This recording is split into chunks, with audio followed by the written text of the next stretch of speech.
La réalité de l'existence de Dieu est depuis des siècles et des siècles contestée par une catégorie de personnes qui pensent détenir la connaissance et l'intelligence universelle. Elles disent que Dieu n'existe pas.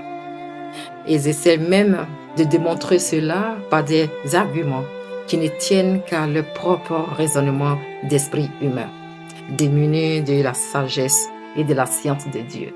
Mais nous, les enfants de Dieu, n'allons pas leur en vouloir. Car comme le dit le Seigneur, notre Dieu, dans le livre de Marc, chapitre 4, versets 11 à 12, c'est à vous qu'a été donné le mystère du royaume de Dieu. Mais pour ceux qui sont dehors, tout se passe en parabole, afin qu'en voyant, ils voient et n'aperçoivent point.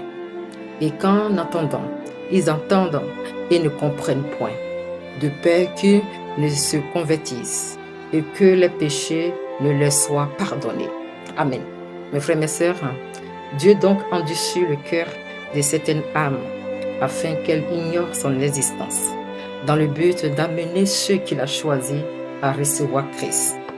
Il nous a été révélé la nature de Dieu à travers Jésus, qui, par la puissance du Saint-Esprit, convainc notre cœur par la foi et l'espérance que Dieu non seulement existe, mais également est le Créateur et le soutien de toutes choses et de toute âme humaine.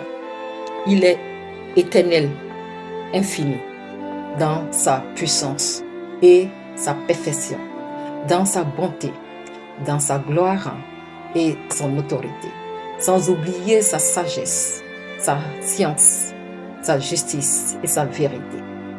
Rien ne peut se faire ni arriver si ce n'est par lui et par sa volonté.